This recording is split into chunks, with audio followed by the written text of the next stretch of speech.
Okay, students, let us continue the Consumer Redressal Commission. Procedures for filing complaint. இன்னொரு சிறு பகுதி தெளிவாக உங்களுக்கு புரியும், அதனால் கொஞ்சம் ஸ்பீடாகவும் சொல்லிடுறேன். Procedures for filing complaint. Complaint நம்ம கொடுக்கணும் அப்படின்னு சொன்னால் அதுக்கான நடைமுறைகள் என்ன அப்படிங்கிறத இந்த பகுதியில் சொல்லியிருக்காங்க. A complaint can be filed by a complainant against a seller, manufacturer or dealer of the goods which are defective or against the provider of services if they are deficient in any manner. An unfair trade practice or restrictive trade practice can also invite a complaint. அதாவது பாதிக்கப்பட்ட நுகர்வோர் அந்த பாதிப்புகளை நீக்கக்கூடிய வகையில் தன்னுடைய புகார் மனுவை வெற்றவர் மேலேயோ தயாரிப்பாளர் மேலேயோ அந்த நிறுவனத்தின் மேலேயோ அல்லது அந்த பணிகளை சேவைகளை வழங்கக்கூடிய அந்த நிறுவனத்தின் மேலேயோ அவரை தன்னோட புகாரை தாக்கல் செய்யலாம், நீதிமன்றத்தில் தாக்கல் செய்யலாம். ஸ்டெப்ஸ் இன்வால்வ்ட் இன் ஃபைலிங் கம்ப்ளைண்ட் இன் த கன்சியூமர் கோர்ட். கன்சியூமர் கோர்ட்டில் இந்த புகார் மனுவை தாக்கல் செய்வதற்கான நடைமுறை என்ன? The first step in filing a consumer complaint is to send a legal notice to the seller or company. முதல்ல வழக்கறிஞர் மூலமாக ஒரு லீகல் நோட்டீஸ் ஒன்று அந்த பொருள்களை வாங்கினதில் ஏற்பட்ட பாதிப்பு இவ்வளவு இருக்குது அப்படின்னு விற்றவர்கிட்ட அல்லது அந்த விற்ற நிறுவனம் தயாரிப்பு நிறுவனத்துக்கு ஒரு சட்டப்பூர்வமாக எழுத்து மூலமான ஒரு கடிதத்தை அவர்கள் கொடுத்து விட வேண்டும். The legal notice must be drafted with the help of a consumer court lawyer and include the following. நாம் கொடுக்கக்கூடிய அந்த வக்கீல் நோட்டீஸ் நுகர்வோர் நீதிமன்றத்தினுடைய வழக்கறிஞர் மூலமாக கொடுக்கப்படலாம். அந்த நோட்டீஸில் விற்றவருக்கு கொடுக்கக்கூடிய தயாரிப்பு நிறுவனத்திற்கு கொடுக்கக்கூடிய நோட்டீஸில் சில விவரங்கள் குறிப்பிடப்பட்டிருக்க வேண்டும். என்னென்ன விவரங்கள் அப்படின்னா, details of the consumer like name, address, product or services purchased, details of the company. யார் புகார் மனுவை தாக்கல் செய்கிறாரோ பாதிக்கப்பட்ட நுகர்வோர், அவரோட பேர், ஊர், முகவரி, என்ன பொருள் அல்லது என்ன பணிகளை பெறும்போது அவருக்கு எவ்வளவு பாதிப்பு ஏற்பட்டது அந்த தகவல் அதில் இருக்க வேண்டும். Necessary details of the problem faced and describe the deficiency in services. என்ன குறைபாடு, என்ன சேவையில் குறைபாடு, அல்ல பொருள் வாங்கினதில் என்ன குறைபாடு ஏற்பட்டுச்சு, என்ன இழப்பு ஏற்பட்டுச்சு அப்படிங்கிற தகவல் தரப்பட வேண்டும். Action taken by the company in response to the customer complaint. அவங்க கஸ்டமர் கம்ப்ளைண்ட் பண்ண பிறகு ஏதாவது நடவடிக்கை எடுத்துருக்கிறாங்களா? Action expected from the company.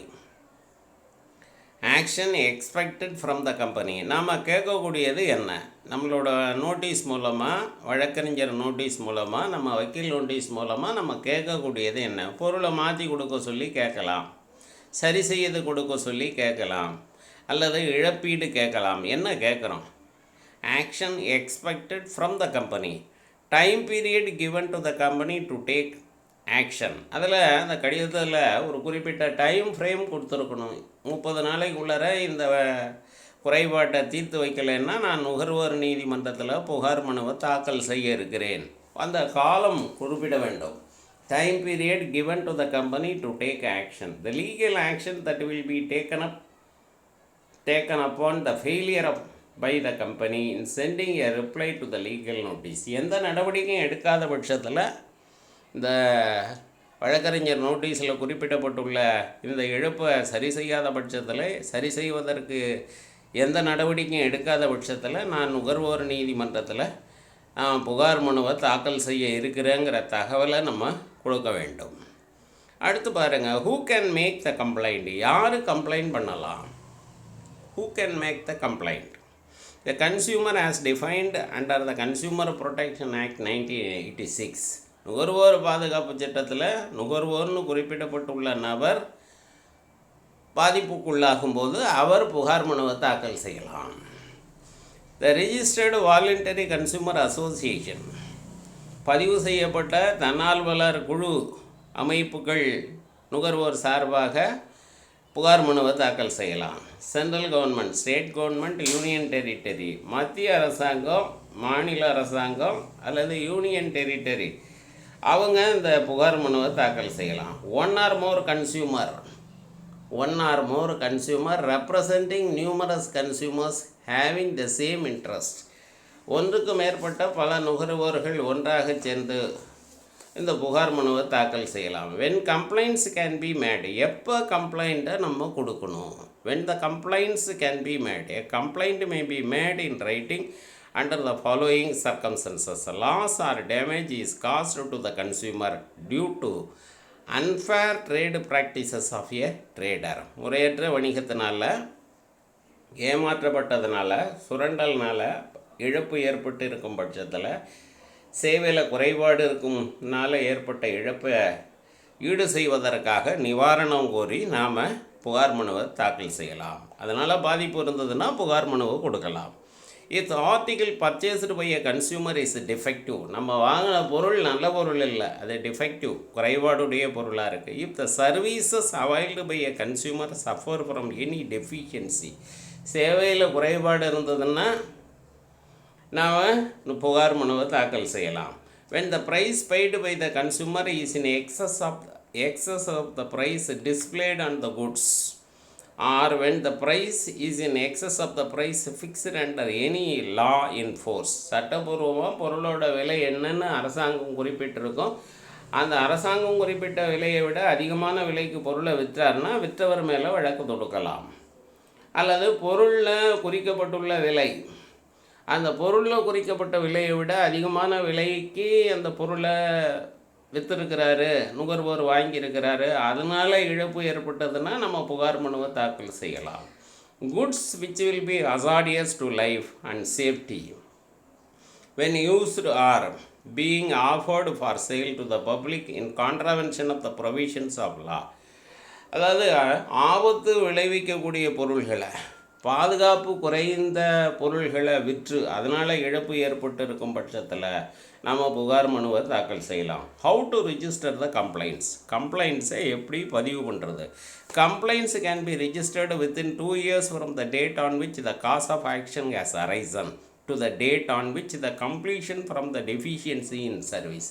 2 வருஷத்துக்குள்ளே நம்ம அந்த புகார் மனுவை தாக்கல் செய்யணும். நமக்கு பாதிப்பு ஏற்பட்டு 2 ஆண்டுகளுக்குள்ளே நீதிமன்றத்தில், மாவட்ட நீதிமன்றத்தில், மாநில குழுமத்தில் அல்லது நேஷ்னல் கமிஷனில் நாம் புகார் மனுவை 2 ஆண்டுகளுக்குள்ளே வாங்கினதுலேருந்து, பொருள் வாங்கினதுலேருந்து அல்லது சேவையில் குறைபாடு ஏற்பட்டதுலேருந்து 2 ஆண்டுகளுக்குள்ளே நம்ம அந்த புகாரை தாக்கல் செய்ய வேண்டும். Stamp paper is not required for a declaration. இது முத்திரையிடப்பட்ட தாளில் தான் நம்ம உறுதிமொழியை தரணுங்கிறது கிடையாது. சாதாரணமாக ஒயிட் ஷீட்லேயே நம்ம புகார் மனுவை தாக்கல் செய்யலாம்.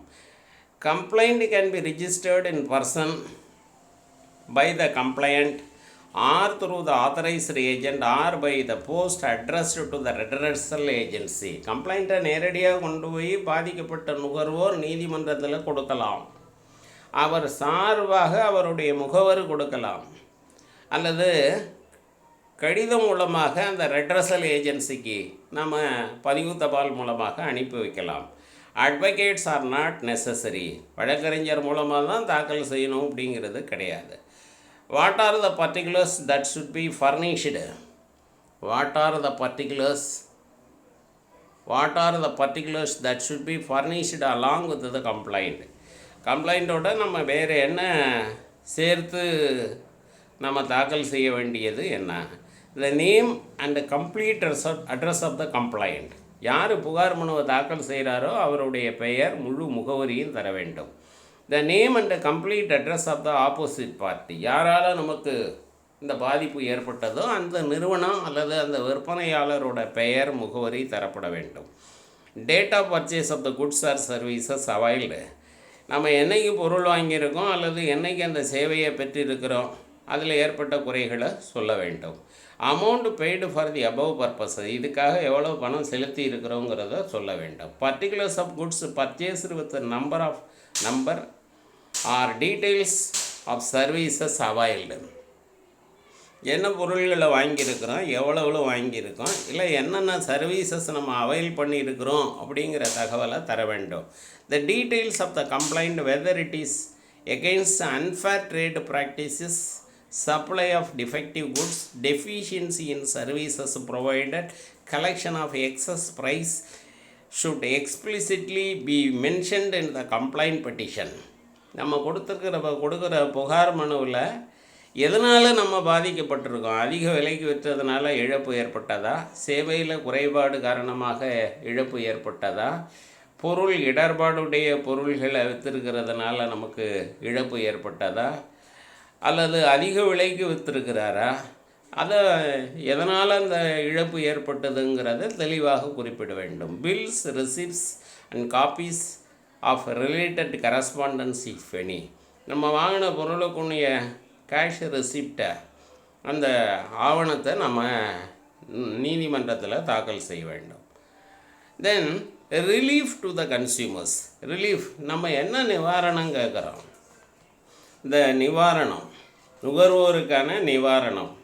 த district forum the state commission can order the following reliefs to the consumers, நுகர்வோர் நீதிமன்றத்தில் இந்த புகார் மனுவை விசாரித்து அவங்க தீர்ப்பு சொல்லக்கூடியது போது இந்த நிவாரணம் கொடுக்கலாம்.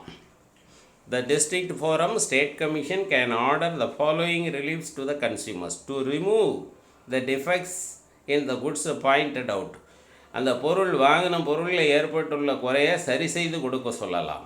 டு ரீப்ளேஸ் த குட்ஸ், பொருளையே மாற்றி கொடுக்க சொல்லலாம். To return the complaint price of the goods, நம்ம பொருளுக்கு எவ்வளோ பணம் கொடுத்துருக்கிறோமோ அந்த பணத்தை திருப்பி கொடுக்க சொல்லி, விற்றவருக்கு திருப்பி கொடுக்க சொல்லி உத்தரவிடலாம்.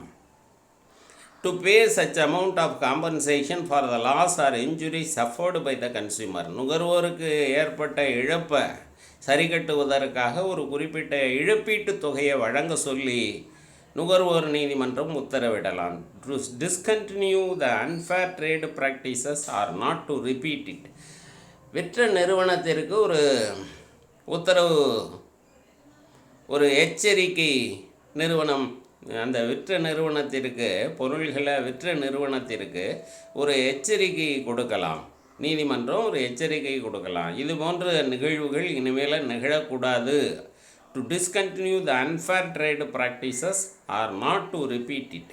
To withdraw from hazardous goods from being offered for sale, இந்த மாதிரி பொருள்களை விற்கிறப்ப ஆபத்தான சேர்மானங்கள் உள்ள பொருட்களை, கலப்பட பொருள்களை, நுகர்வோருக்கு உடல் நலத்தை பாதிப்பு ஏற்படுத்தும், நுகர்வோரோட ஆரோக்கியத்தை கெடுக்கக்கூடிய வகையில் உள்ள பொருள்களை உடனடியாக திரும்ப பெற வேண்டும்ங்கிற உத்தரவை பிறப்பிக்கலாம். To provide the cost of expenditure incurred by the complaint, வழக்கு செலவுகளை கூட கொடுக்க சொல்லி உத்தரவிடலாம். வழக்கு செலவுகளை கூட கொடுக்க சொல்லி உத்தரவிடலாம். What is the appeal provision? What is the appeal provision? மேல்முறையீடு செய்வது எப்படி? த aggrieved by the orders issued by the district consumer redressal forum, appeal petition can be filed before the state commission within 30 days from the date of receipt of orders. மாவட்ட நீதிமன்றத்தில் தீர்ப்பு வந்த பிறகு 30 நாளைக்குள்ளார அந்த தீர்ப்பு தனக்கு ஏற்புடையதாக இல்லைன்னு பாதிக்கப்பட்ட நுகர்வோர் நினைச்சாருன்னா மாநில குழுமத்திட்ட ஸ்டேட் கமிஷன்கிட்ட அப்பீல் பண்ணலாம். அதே மாதிரி ஸ்டேட் கமிஷனில் வந்த தீர்ப்பு தனக்கு பாதிப்பாக இருக்குது, தனக்கு ஏற்புடையதாக இல்லை அப்படின்னு நினச்சாருன்னா இந்த அக்ரீவ்டு பார்ட்டி என்ன செய்யலான்னா நேஷ்னல் கமிஷன்கிட்ட அதை எடுத்து செல்லலாம், அப்பீல் பண்ணலாம். Aggrieved party by the orders issued by the state consumer dispute redressal commission, appeal petition can be filed before the national commission within the 30 days from the date of receipt of orders.